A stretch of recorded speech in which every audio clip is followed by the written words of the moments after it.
सीताराम जी, जी sir. कैसे उत्सुकता हुई आपको सिविल सर्विस के फील्ड को आपने चूज किया? सर मैं गवर्नमेंट इंजीनियरिंग कॉलेज से जब पढ़ाई कर रहा था तो हमारे इंजीनियरिंग कॉलेज में कैंपस नहीं आया सर, तो मैंने कंपटीशन एग्ज़ाम की तैयारी करना प्रारंभ किया। और कंपटीशन एग्ज़ाम की तैयारी करने के दौरान उसी साल छात्रावास अधीक्षक की पोस्ट आई थी 2016 में, तो उसमें हाँ। मेरा सिलेक्शन हो गया। और छात्रावास के जॉब करते करते मैंने सिविल सर्विस में तैयारी किया सर। तो 2018 पीएससी में मेरा सहायक अधीक्षक भू अभिलेख में सिलेक्शन होने के बाद इधर जब अधिकारियों अच्छा, के आप साथ में। तैयारी कर रहे हैं अभी भी? जी सर। ओके, बताइए आप प्रशासन में हैं, प्रशासन में भ्रष्टाचार, दुनिया भर की समस्याएं, रोज आपका चर्चा सुर्खियों में बने हुए हैं। जी सर। प्रैक्टिकल तौर पर आप बताइए मुझे कि क्या क्या लगता है आपको? सर कदाचित कुछ लोग ऐसे हैं सर, सभी को तो नहीं बोल सकते, लेकिन कहीं कहीं कुछ लोगों समस्या के। है। जी सर। अभी कल ही परसों आपका जी सर। हम क्या हुआ है? जी सर, हमारे बेमेतरा के एसडीएम सर टीआर महेश्वरी साहब तो डायवर्सन केस में। है ना? जी सर। तो क्या सही है वो? जी बिल्कुल सही नहीं है सर। अब कहीं व्यक्तित्व पर भी, किसी के वैसा कुछ रहता है तो उनके ऊपर व्यक्तिगत उनका वो है। लेकिन मेरा तो ऐसा कोई इंटेंशन नहीं है सर। क्या करना चाहिए भाई, हमको ये बताओ, व्यावहारिक तौर पर आप बताइए मुझे, कुछ ऐसा उपाय बताइए कि हम इस सब समस्याओं से जो है आपको थोड़ा। सर देखिए अभी हमारे यहाँ डिजिटल मतलब भू राजस्व में जितने भी हमारा रिकॉर्ड है ऑनलाइन हो चुका है। हाँ। लेकिन उसमें ऑनलाइन होने के बाद मॉनिटरिंग की जो प्रक्रिया है, ओके। जिसमें जो त्रुटि है हाँ। उसको सुधार कर करने से इसमें पारदर्शिता लाई जा सकती है सर। ओके, अच्छा, ये कृषक उन्नति योजना का जी। ग्राउंड लेवल पर जमीनी हकीकत बताइए मुझे आप, क्या इससे आपका किसानों के स्थिति में सुधार आएगा?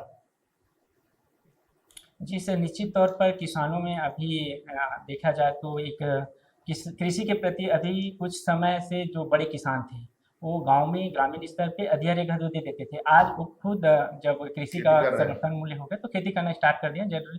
और इसमें कृषि यंत्रीकरण, ट्रैक्टर, हार्वेस्टर, इसमें इन्वेस्टमेंट बढ़ रहा है सर। लेकिन कृषक उन्नति योजना का एक ड्रॉबैक ये है सर कि इसमें केवल धान को प्रोत्साहित कर रहे हैं। तो छत्तीसगढ़ का जो ग्राउंड वाटर लेवल है, जो धान का कहा जाता है कि एक किलोग्राम धान को उगाने के लिए 500 लीटर पानी की जरूरत होती है। तो उसमें शासन को इसमें फसल विविधीकरण पर ध्यान देना चाहिए। ओके, ठीक है। तो अच्छा, ये अपना जो पर्टिकुलर बेमेतरा जिला है, जी सर। किस फसल के लिए आपका ज्यादा अपनी पहचान रखता है?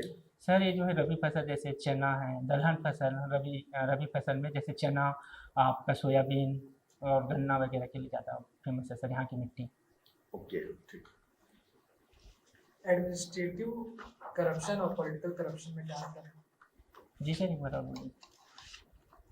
प्रशासनिक भ्रष्टाचार और राजनीतिक भ्रष्टाचार में क्या अंतर है? जी सर, प्रशासनिक भ्रष्टाचार में लोग अपने पद का दुरुपयोग करते हुए किसी भी काम को लेट लतीफ़ी करके जो उसमें गलत पर्पज से जो डिले करते हैं उनके राजनीतिक में पहुंच।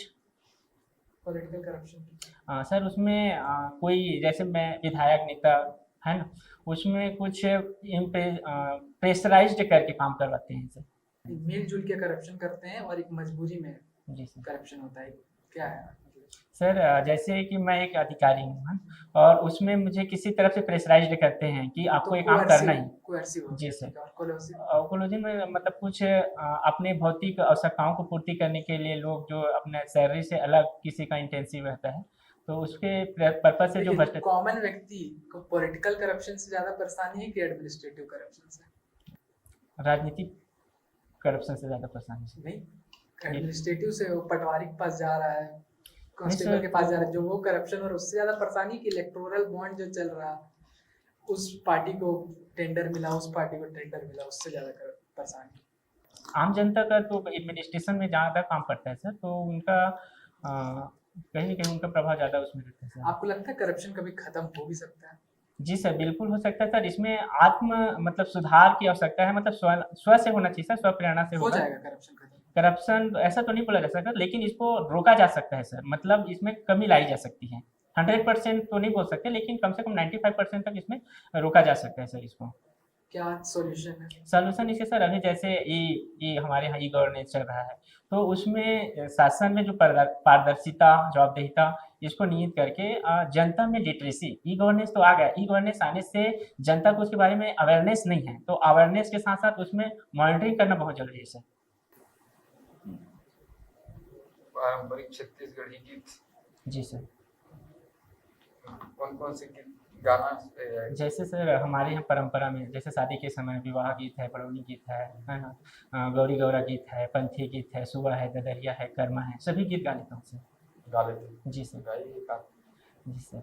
तेरी हरी नाना मोर नाना रे नाना रे सुबह हो, तेरी हरी नाना रे नाना ना, सुबह लहकथे डर माँ पकर भीम, सुबह लहकथे, सुबह लहकथे डर माँ पकर भीम, सुबह लहकथे, काचार चरते मुरपड़ की परेवना, काचार चरते मुरपड़ की परेवना, काचार चरते मोर सुंदर पटोरना, पकर भीम सुआ लहकथे, सुआ लहकथे डर माँ पकर भीम, सुआ लहकथे। छत्तीसगढ़ शासन की जी सर।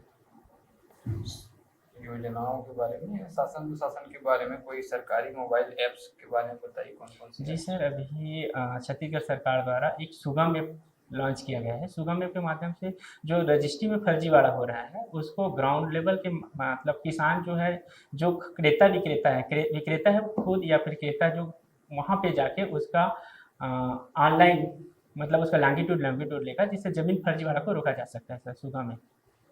और उमंग ऐप? उमंग ऐप सर सेंट्रल गवर्नमेंट की एक ऐप है सर, जिसके माध्यम से शासन सेंट्रल केंद्रीय सरकार की जितने भी योजनाएं हैं किसी भी विभाग के, वहाँ से हम उसमें आवेदन करके उसके लाभ ले सकते हैं सर। आप हॉस्टल में रहें? जी सर।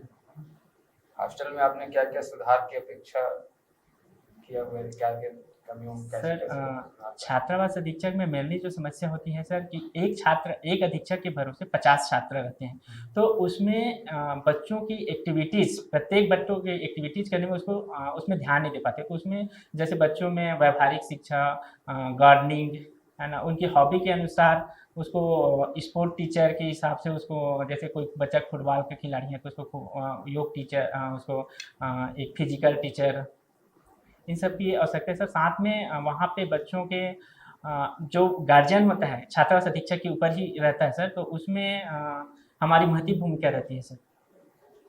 भू अभिलेख के लिए कौन कौन से अधिनियम चलते हैं? भू राजस्व सर, छत्तीसगढ़ भू राजस्व संहिता 1967 और आरबीसी राजस्व पुस्तक परिपत्र, और उसमें अंदर बहुत सारे सर, जैसे साक्ष्य अधिनियम भी उसमें लागू होता है, संपत्ति अंतरण अधिनियम भी, हिंदू उत्तराधिकार अधिनियम भी, है ना, वो अलग अलग केसेस के आधार पे उसमें निर्णय करना पड़ता है।